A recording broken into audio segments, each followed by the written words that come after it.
What's up, family? Welcome back to the Stop Sinking Show, where we go from struggle to flow.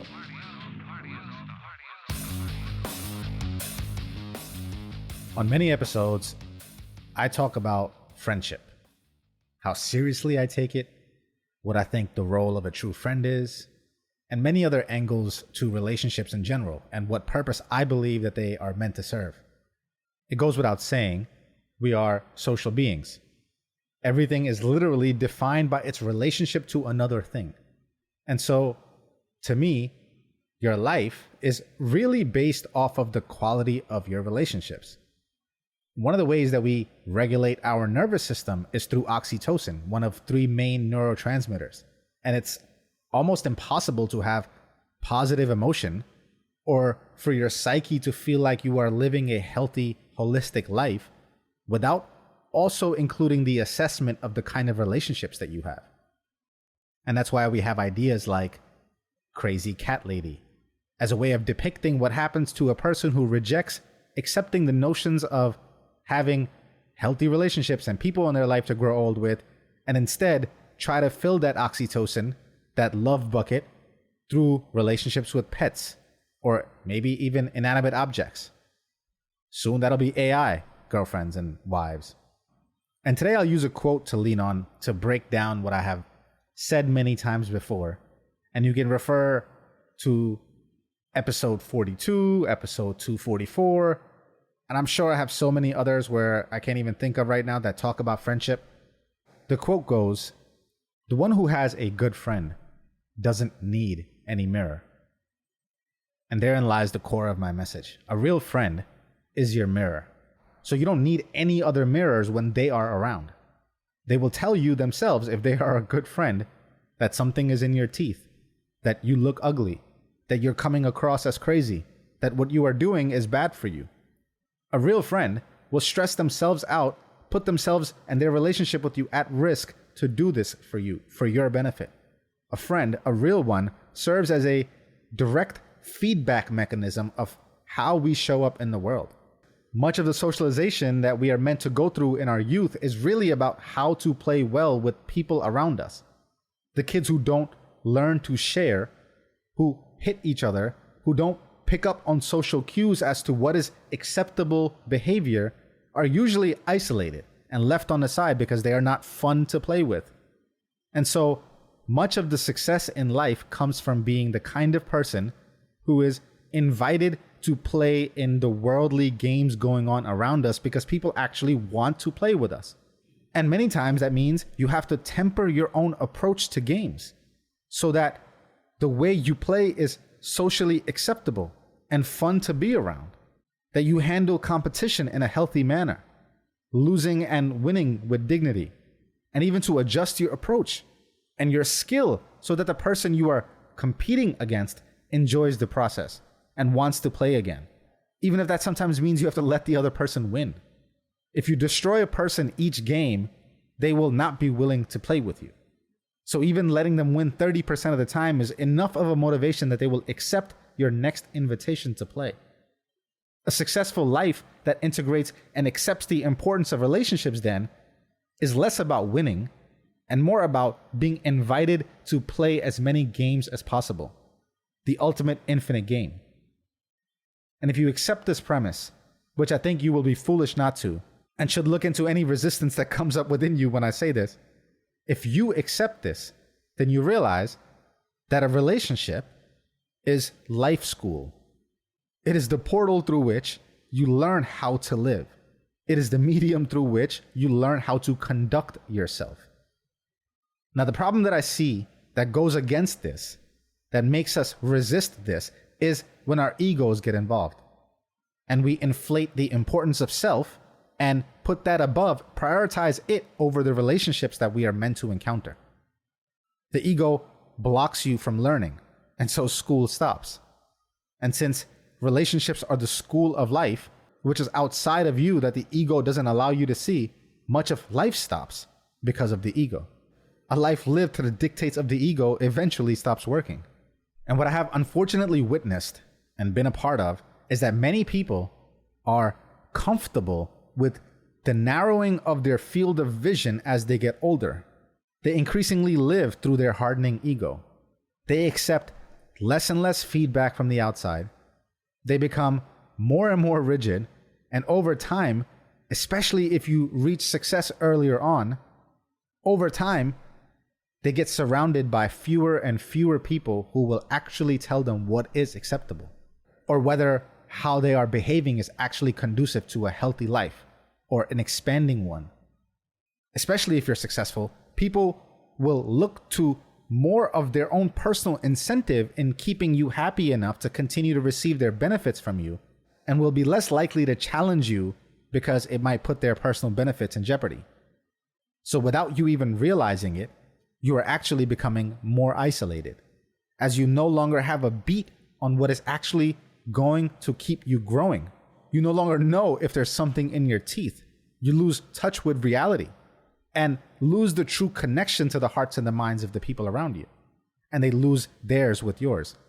I find this issue presents itself even more with people who feel the stakes are not high enough with losing or keeping you. Anytime a person can take something for granted, your position in their life, it becomes very difficult to have a degree of influence. It's the same either way for them, so what's the point of putting in the work? The stakes are not high enough. And this is easily seen in family relationships, where unlike friends and lovers that you can lose if you don't treat them right, family feels like you are stuck with them no matter what, and so they use and abuse the leeway. And ultimately, what I'm saying is, they not only hurt the possibility of a transformational relationship, but they ultimately hurt themselves and hurt their own possibility of transformation. They don't look at the relationship with you as the life school it is meant to be. And so they stop seeing the lessons and the growth that's possible within it.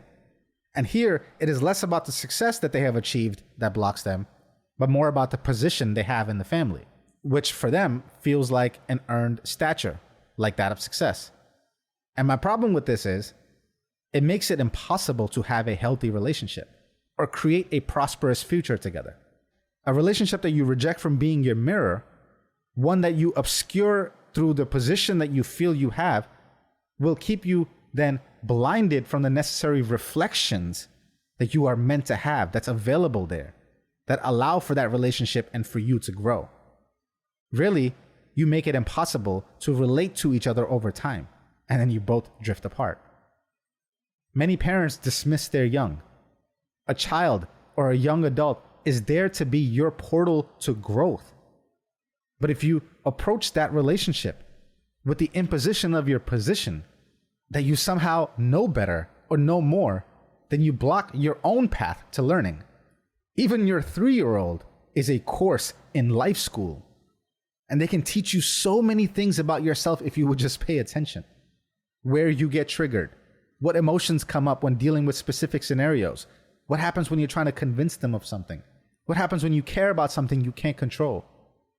Each one of your interactions, even with a child, is an immense source of understanding that you can acquire about how the world works and how you have been showing up in the world and where your limitations are, what your patterns are, and where your unconscious tendencies lie.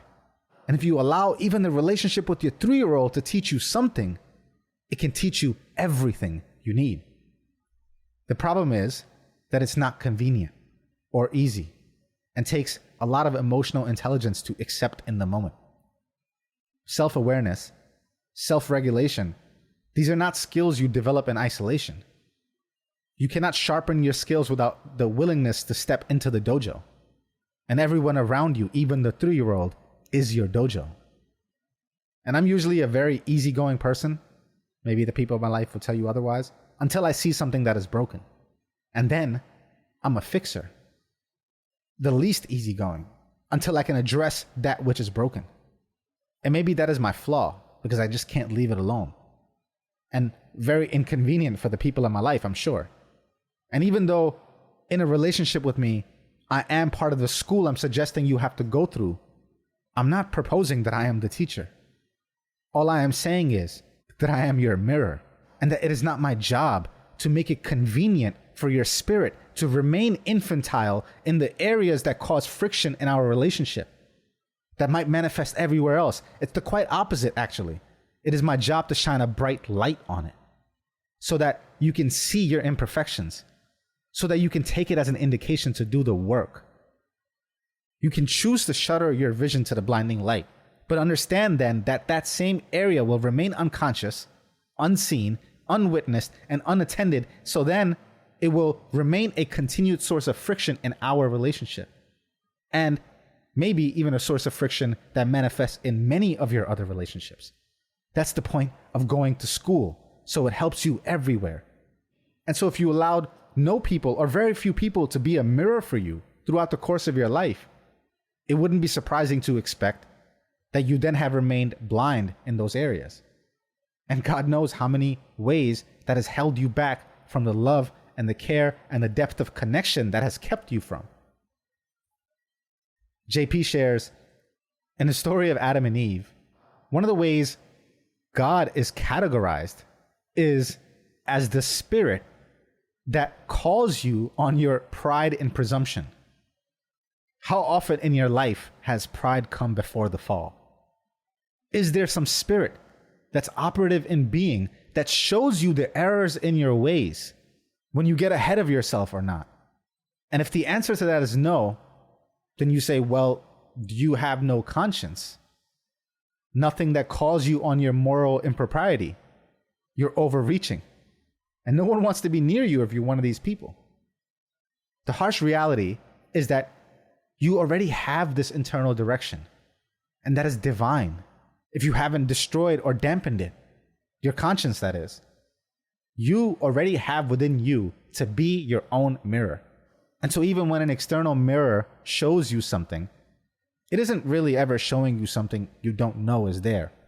Most of the time, some part of our psyche is quite conscious of the ways in which we are making ourselves weak, in the ways we overstate.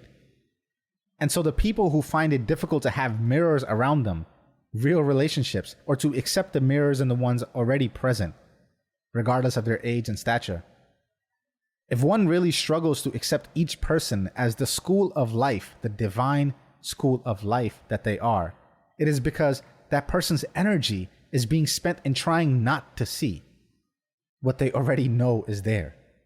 It is an attempt to maintain a lie to ourselves. The friction you encounter with these mirrors is one you have seen and failed to resolve with yourself.